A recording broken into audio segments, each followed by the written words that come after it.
shall I start? Sir? Please do. Please.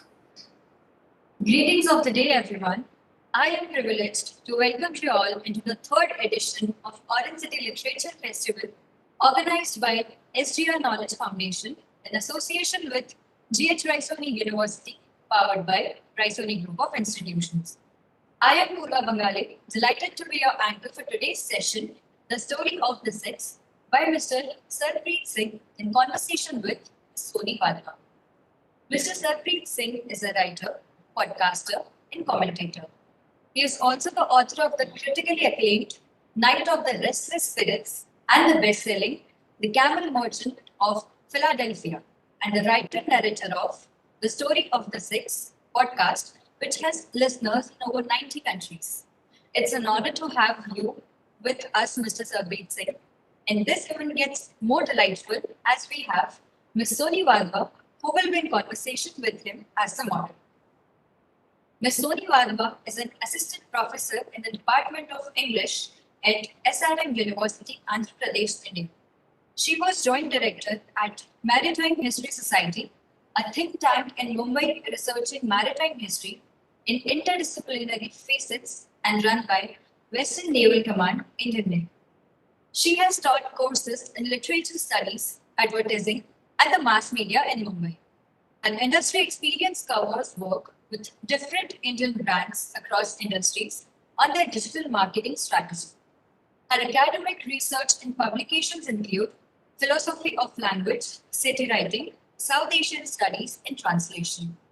Her public writing has appeared in national and international publications, including Asian Review of Books, South China Morning Post, Scroll, and Deccan Herald. I once again welcome you, ma'am, and I welcome you, sir. Now, Thank you. dear audience, you're about to experience a conversation between two very dynamic individuals. So, without skipping a moment, I humbly invite Ms. Soni Wadhwa, ma'am, to lead us ahead. Please, ma'am. Thank you, Purva. Hello, namaste, and good evening to one and all. I'm Soni Wadhwa, and thank you, Purva, for the introduction. I've been given the honor of interacting with an author I discovered recently and I've come to adore. As Purva mentioned, Mr. Sabarpreet Singh is a writer, podcaster, commentator. She spoke about, two of his books and the podcast, so I would not repeat that. I'm more interested in things around around these things that she spoke about.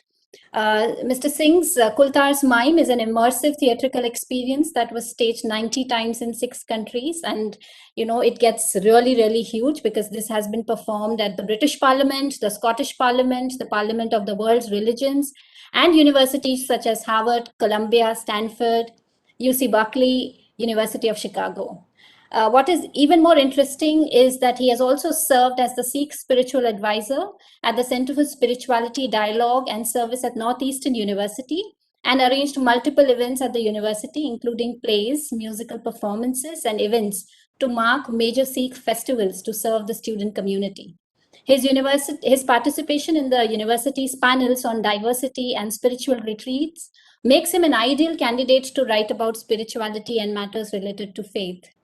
Today, as we speak specifically about his podcast turned book, The Story of the Sikhs, this context of his larger engagement with faith cannot be emphasized enough.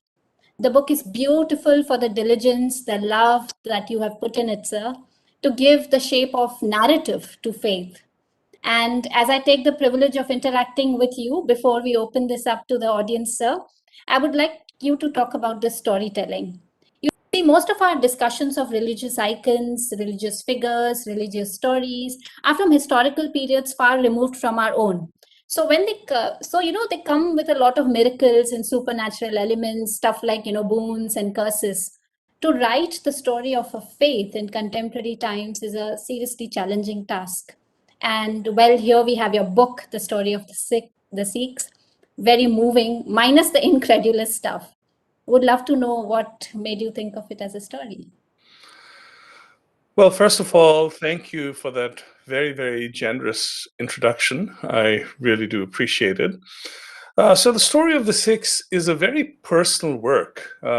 And I guess the best way for me to answer your question is to maybe provide a little bit of context. So I grew up in India, in Sikkim, Gangtok, as far removed from Punjabi culture and Sikh culture as one can possibly be. And, you know, I was a fairly typical young man growing up, you know, attending quote unquote public schools, very much focused on, you know, getting through school, getting to college. My faith was, I think the best way to describe it was a tenuously burdensome appendage, is how I can best describe it. You know, even though I grew up in a very traditional Sikh household, I had no interest in my faith at all. And the only reason why I even kept my physical identity was that I came from a very conservative family. And from past history, I knew that my abandoning the trappings of my faith, which were just about the only thing that I carried around, would cause a lot of trauma. So, you know, that was my 24-year-old self when I left India to go to graduate school in the US. And there, quite serendipitously, you know, through a series of meetings with Sikhs that I found to be very, very inspiring, I was motivated to start learning about the Sikh faith. Now, having grown up in Sikkim, I didn't read Gurmukhi. So the only thing I could access were works written in English.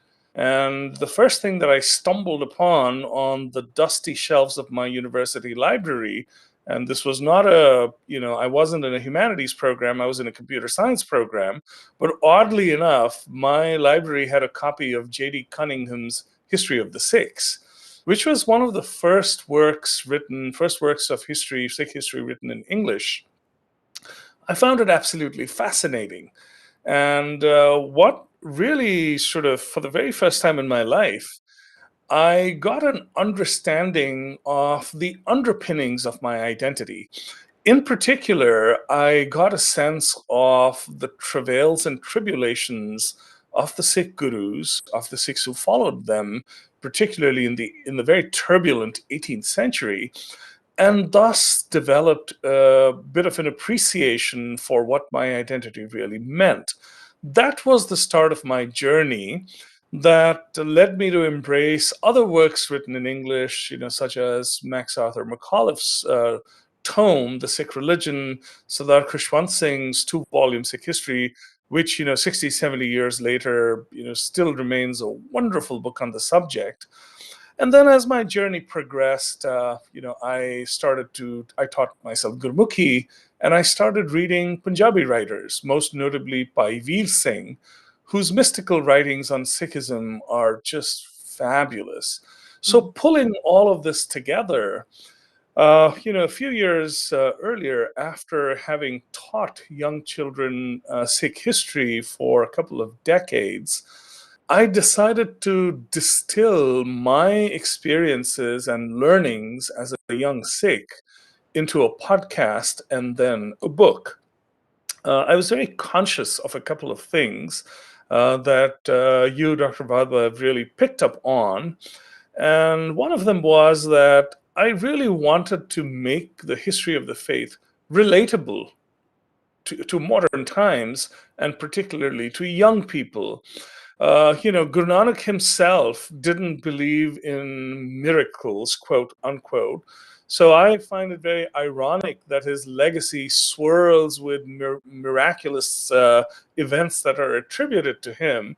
Yet these stories were very important because they were parables, they made important points.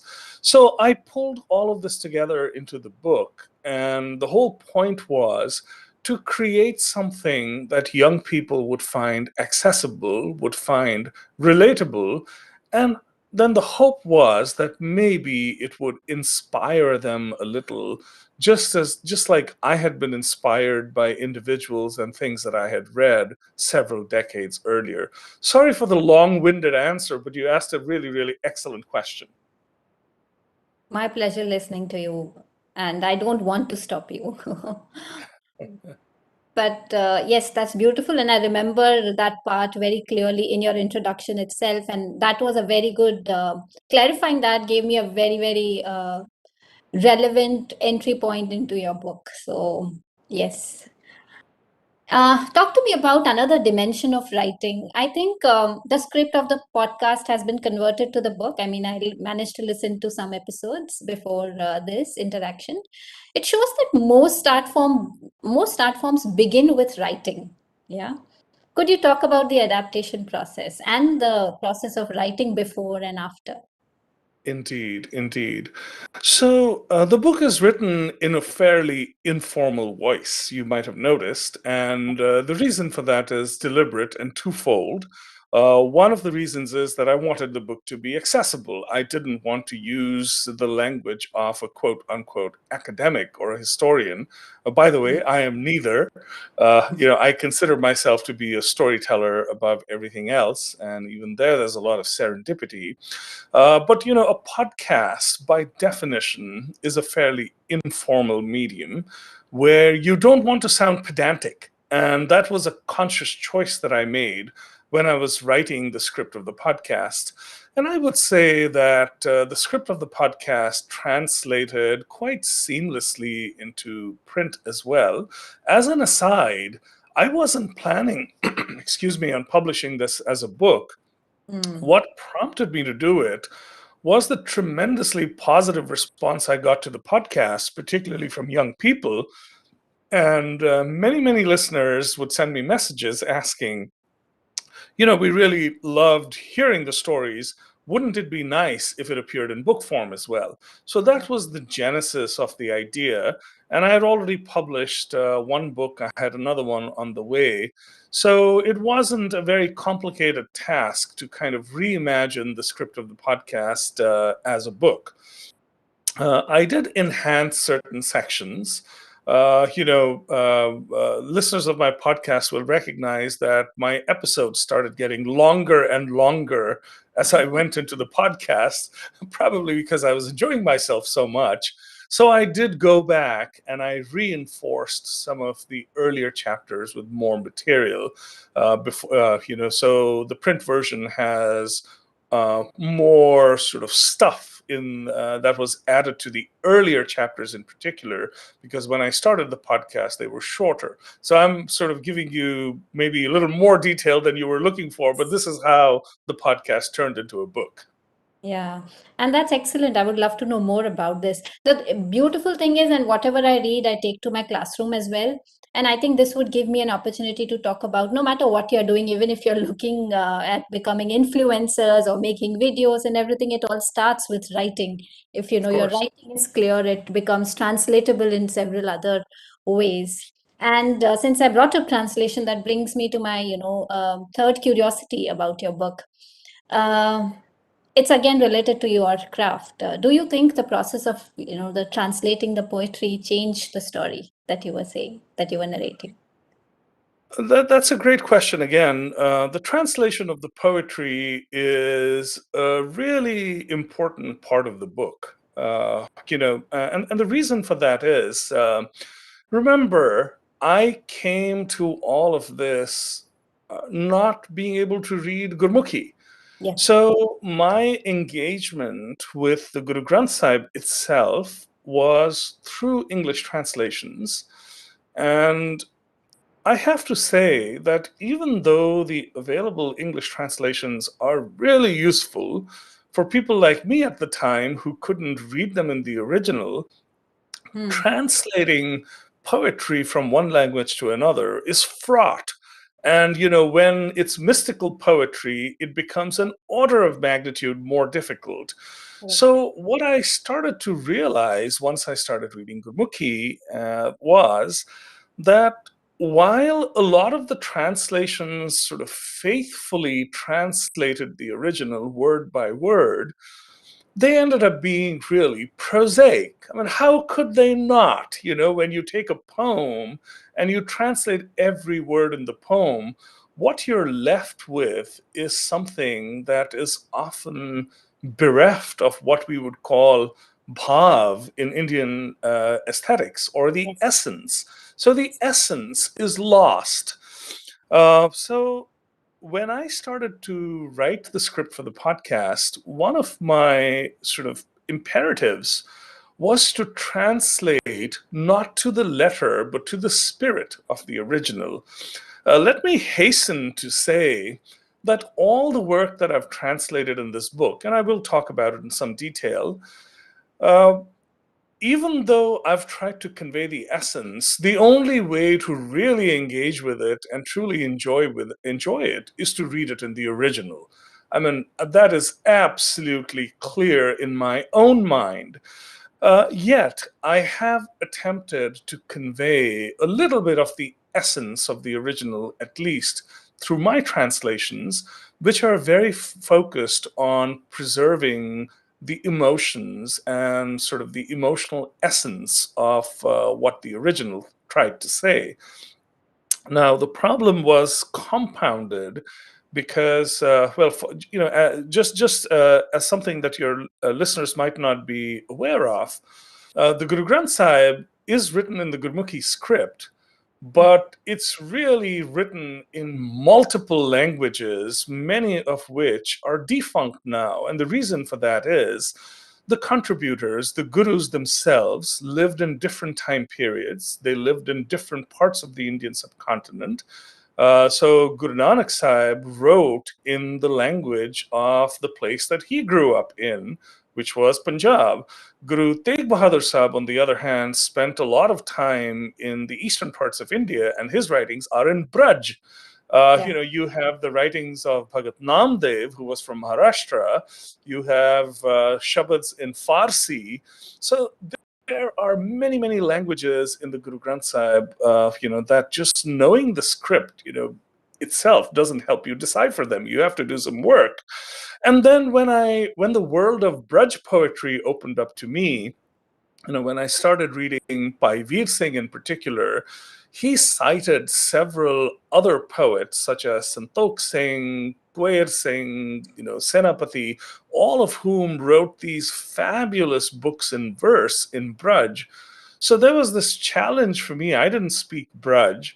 So translating that was like a jigsaw puzzle. And, it would be interesting for the audience to know that the two most useful resources that I had at my disposal for translating the Braj poetry in particular, one of them was this grand encyclopedia of Sikhism written by Bhai Karn Singh Nabha that was written in the early 1900s. And the second resource was a Braj dictionary that was written by missionaries, I believe, in Ludhiana during the British Raj. So it's kind of interesting that, these resources that are almost a century old were the ones that enabled me to unlock the beauty of this poetry. But I fear that I'm rambling. To get back to your question, yes, the translation did impact my storytelling tremendously. And how could it not? The soaring rhetoric of the Gurbilas literature in particular, the Gurbilas Patshahi Chhevi about Guru Hargobind, the Gurbilas Patshahi Dasvi about Guru Gobind Singh, and then the beautiful Marsiye or elegiac poems of Allah Yar Khan Jogi, who wrote so poignantly about the sacrifice of Guru Gobind Singh's older sons and essentially the murder of his younger sons. This is all tremendously emotional work. So engaging with that and trying to translate it definitely informed my storytelling and my writing very, very significantly. All right. But I think I should get back to the point that you made about you not approaching this as a historian but as a storyteller. And I think I mentioned that in my review as well. That comment needs to be taken with a bucket of salt, because the kind of research that you put in, the kind of scholarship that you have consulted, the kind of sources that you have consulted, I think speak for themselves. So I thought. I would say that's very kind of you. When I say that, I really, there's no false modesty in that statement at all. Historians write with a certain rigor, and I'm not trained to do that. That's not my field. The other thing is that I would unabashedly say that this book is very personal. It is slanted by my personal opinion. I will share a little funny story with you. So I Please. have this young protege who is, brilliant. There's no other word to describe him. He's about 25, 26 years old now. So when I first started, creating the podcast, I sent him a few episodes, and he listened, and he got back to me, and he says, "Well, Uncle G, I really liked your podcast. It makes for great listening. But you know what? It seems to me that you have turned Guru Nanak into a secular humanist, as opposed to somebody who was divinely inspired." And I sat back and I scratched my head, and I realized that he's exactly right in a certain sense. What I mean by that is, the history of the Sikh faith and the lives of the gurus is a vast ocean. There is so much that one could write about. I have very deliberately chosen to write about those things that inspired me very directly as a young man. So there are certain aspects of Guru Nanak's personality that are very precious to me personally, such as his complete commitment to social justice, his unequivocal commitment to equality, his rejection of discrimination in every form, his very live social conscience. These are tremendously, tremendously important to me. Of course, that doesn't in any way diminish from the fact that, he himself said he was divinely inspired and he had a deep personal connection to the divine. So that is also mentioned in the book, but some of the other aspects that I talk about definitely get a lot of airplay because they inspired me personally. So I think that's a key difference between my writing and the writing of a quote unquote historian. I think I should make 2 points there. One is your, protege's observation needs is very, very valid. Nothing, against that. But I think it's also a process of translation, which was my earlier question to you. That in English and in storytelling, if it becomes like this, it sounds like this. It's a very natural thing, and it should not be seen as doing or taking something away from the process. The other thing is that we must also recognize that the process of scholarship and academics is also deeply personal. That when people do research, there is a lot of personal connection that motivates them. In fact, even the narrative that we pick up and we narrate through history is also sort of infected positively, negatively by our own belief systems and things like that. Yes. Fair Yes. enough. Fair enough. Yes. Let's get to the book itself now, right? So this is my bias as a reader. I'm interested in conversations about love, and your book moved me a lot because it spoke about faith and devotion, but in ways so deeply touched by love. I liked the moments in which the guru is transferring the guruship to the next guru, especially Guru Nanak transferring the guruship to Lehna. Right? I think it's on page number 61. So maybe we could have you read that bit. It's a nice story. Absolutely. It would be my pleasure.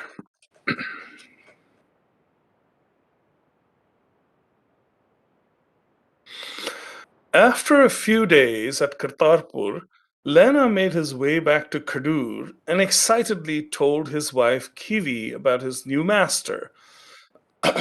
He ordered a fine set of new clothes and purchased a bag of salt for the langar.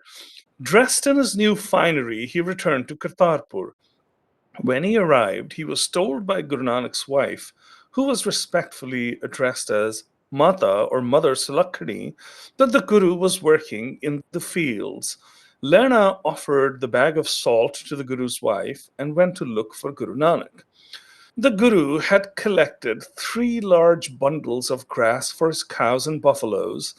The bundles were heavy and muddy, and the Guru's followers seemed reluctant to carry them. The Guru then asked his sons, Sri Chand and Lakshmi Das, to carry them, who protested as well, saying that they would find a laborer to do the task.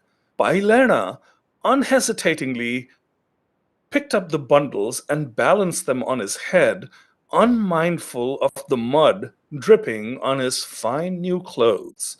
Mother Sulakshmi chided the Guru for letting their guest carry the grass, pointing out that he had many followers whom he could have called upon. The Guru replied that God had put the bundles on the head of the man who was truly capable of carrying them. When Mata Sulakshmi lamented that Lena's fine clothes had been soiled, the Guru replied that what he saw on Lena's clothes was not mud, but saffron, the mark of royalty. Yeah. This act of devotion was not Lena's last one by any means. Oh, you want to stop there? Oh, I can read some more. I was just trying to The be main mindful part of the time. the main part was about the wall. This was Okay. like a prologue to it. Let me read that. It's one of my favorite stories as well. One winter's night, during heavy rainfall, a part of the wall of the Guru's house collapsed. The commotion woke up the household, including both of his sons. Several of the Guru's most devout Sikhs also gathered, many sleepily rubbing their eyes, shivering under the coarse shawls that they had tossed around their shoulders to ward off the rain and the cold. The Guru decreed that the wall be fixed immediately. There was much hemming and hawing and shuffling of feet. Some wondered privately if the Guru might be going senile. Finally, his sons mustered the courage to speak. It's past midnight, father, and bitterly cold. Please go back to bed. In the morning, we will engage a mason and laborers to take care of this. The Guru merely looked at the group and said, Why do I need masons and laborers when I have all of you? Everyone breathed a sigh of relief when Lena stepped up, inwardly laughing at his foolishness. After all, what was the need to repair the wall at once? Lena got to work under the watchful eye of his master as the rest of the Sikhs, including Sri Chand and Lakshmi Das, returned to their warm beds. Lena diligently rebuilt a large section of the wall and found the Guru looking over his shoulder as he worked. It is crooked, Lena, said the Guru. Without a moment's hesitation, Lena tore down the wall and started again. This time, the Guru let him build it and examined it critically when it was finished. You built it in the wrong spot, Lena. You're going to have to move the wall. Uncomplaining, Lena threw down the wall and started to build it for a third time. It was dawn by then, and the Sikhs began to wake up. Some gathered around Guru Nanak's house watching Lena work. Finally, when the wall was completed, the Guru once again expressed dissatisfaction and commanded Lena to tear it down yet again. Some of the Sikhs began to titter. The Guru's sons mocked Lena, calling him a fool for obeying such unreasonable orders. Lena went back to his work unperturbed. That was quite a treat. Thank you. Thank you. I adore the story for, I know you had clarified in the book that you have included a lot of miraculous stuff, but you also see them as parables. And this was not miraculous, but, it bordered on one of those moments in which, you want to believe that something like this could have happened. It translates the impossible, incredulous stuff to, situations, in terms of situations that can be so easily relatable. So that was interesting. The other bit, what was your most favorite bit? I can go on and on about. Oh gosh, in the entire book, that's a tough one. Think of I one. think so. The lives of the gurus were, so multifaceted, and their experiences were so diverse that it's kind of difficult to really put a finger on one particular thing, but I'll talk about one or two things that really, really inspired me tremendously personally. So, the entire world, the Sikh world included, knows quite a bit about Guru Nanak Sahib, knows quite a bit about Guru Gobind Singh. They know a little bit about Guru Arjan, and the rest of the gurus, even to most Sikhs, are a bit of a mystery. And one of the joys for me in writing this book was delving into the lives and the histories of some of the other gurus as well.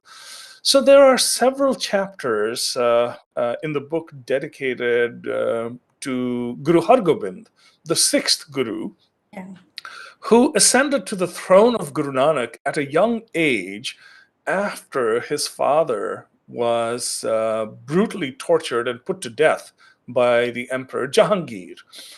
And, Kavi Santokh Singh, in his opus, the Gurpratap Suraj Granth, imagines Guru Arjan Sahib's last moments and talks about a command that Guru Arjan issued for his son just before he gave up his body, saying that you shall arm yourself, you shall raise an army, and you shall oppose tyranny, because now tyranny has exceeded all bounds and we need to take direct action. It was a seminal moment in the Sikh faith. Now, if you'll humor me for getting on my soapbox for about 30 seconds, a lot of historians, serious historians and scholars, have looked at this moment and the subsequent history of the Sikh faith as a rupture in the fabric of the faith that Guru Nanak created. And what do I mean by that? They tend to focus, they tend to dichotomize Guru Nanak and Guru Gobind Singh in particular. And this is emphasized by the images that we see in popular art. You see Guru Nanak as a graybeard, with his eyes half closed, his hands raised in benediction. And you see Guru Gobind Singh as a young man with a jet black beard, a falcon on his wrists, a quiver of arrows slung on his shoulder. And the implication is very, very clear that, Guru Nanak was a man of peace and Guru Gobind Singh was a man of valor and a man of war. This distinction doesn't just exist in popular culture. Scholars have called the moment when Guru Hargobind armed himself as a rupture in the fabric of the faith and a bold new direction. It was nothing of the sort. Why do I say that? And that's the reason why this is one of the favorite parts of my story. Guru Hargobind, when he was being invested with the accoutrements of the guruship, the book that contained the writings of the gurus, a seli, which was a cord that was wrapped around, and so on, the story goes, decreed that all of those items be placed in the treasury, and he put on a turban, affixed a plume to it, and sent for a sword. And then he strapped on two swords, which became the famous swords of Miri and Piri, spiritual power and temporal power that he wore. This was a very significant moment. It was the seed that sort of, went on to sprout in the form of a standing army that he raised, and then he fought multiple battles against the Mughals. The beauty of this moment for me, and I talk about this at length, with a lot of translations from the Gurbilas Pashahi Chemi, which talk about the actual battles themselves. This moment was tremendously important to me because I see this not as a rupture, but I see this as nothing but a continuation of Guru Nanak's philosophy. And what do I mean by that? Chapter 3 of the book, talks about what is happening in Punjab when Guru Nanak returned from Mecca. So Punjab had just been attacked by Babur, who was then a warlord and not the first Mughal emperor of India, and he had laid waste to Punjab. This was before the first battle of Panipat. Guru Nanak came to a town called Sayyidpur, and there he saw the havoc that Babur's armies had wreaked upon the town, the slaughter, the large scale molestation of women, and all the terrible things that accompanied medieval warfare. Nanak was moved. And not only was he moved, he was angry. He was unwilling to accept what Babur had done. And he roared like a lion. And out of his mouth came words that were no less potent than the swords of Guru Hargobind and the sword of Guru Gobind Singh, which he bequeathed to the Sikhs when he created the Khalsa. So to me, Guru Nanak's excoriation, his fearless challenging of Babur, calling him a tyrant to his face, was nothing other than the two swords that Guru Hargobind strapped on. So I see this beautiful unity of ideas that flows from Guru Nanak to Guru Gobind Singh through all the Gurus. And this episode of Guru Hargobind strapping on the twin swords of Miri and Piri, to me, do nothing but emphasize yet another principle of Guru Nanak's. Because I, as a Sikh, truly believe that every idea in Sikhism, including the Kirpan of Guru Gobind Singh, comes directly from Guru Nanak. There is no difference. And by the way, the traditional Sikh viewpoint emphasizes this. The bards Satta and Balwand, whose writings appear in the Guru Granth Sahib, emphasize this. Kavi Senapati, one of the court poets of Guru Gobind Singh in his writings, emphasizes this. It is this unity of doctrine and philosophy that runs through the teachings of all the gurus. That is what inspires me, and that's what that story indicates to me. I remember that opening itself. I mean, you have opened the book with that. So that opening made a very, very strong impression. I could not make up my mind. I went back to that particular moment. It was a very troubled time when I was reading that book, and that idea of standing up to tyranny made a lot of sense to me. So yes, and and I think it relates to our previous point about scholarship as well. I think storytelling gives you that freedom to connect things. Scholarship might want you to see things in terms of schism, in terms of breaks. So in that sense, storytelling can be very, very liberating. So I get that point about your methods as well. I think we can go on and on, but we'll need to stop here and vacate the space for other authors and other readers to intermingle and talk about the books that bind them. I thank you for letting me share this moment with you. I thank Dr. Mrinalini Naik, Snehal, Purva, Priyanka, Amit, and the OCLF team for this opportunity. I'm very, very grateful. Have a good evening, everyone, and happy reading to all. But before that, over to you, Purva. Indeed, this was a very powerful session, I must say. I'm completely overwhelmed, sir and ma'am. So my takeaway from this session is that faith isn't just a notion that some people hold on to in tough times, but it is an important element to all human lives on earth. Without faith, we are nothing. So at the outset, I would like to thank Mr. Sabarpreet Singh and Ms. Soni Wadhwa for joining us today. We wish we get to hear you both again and be equally enlightened as we all are today. And for my dear massive audience, I am sure that after witnessing this conversation, you all are taking home an enriched version of yourself just as I will. Thank you for joining us today. Until I see you again. This is Purva Bagale signing off. Thank you. Thank you. Thank you so much.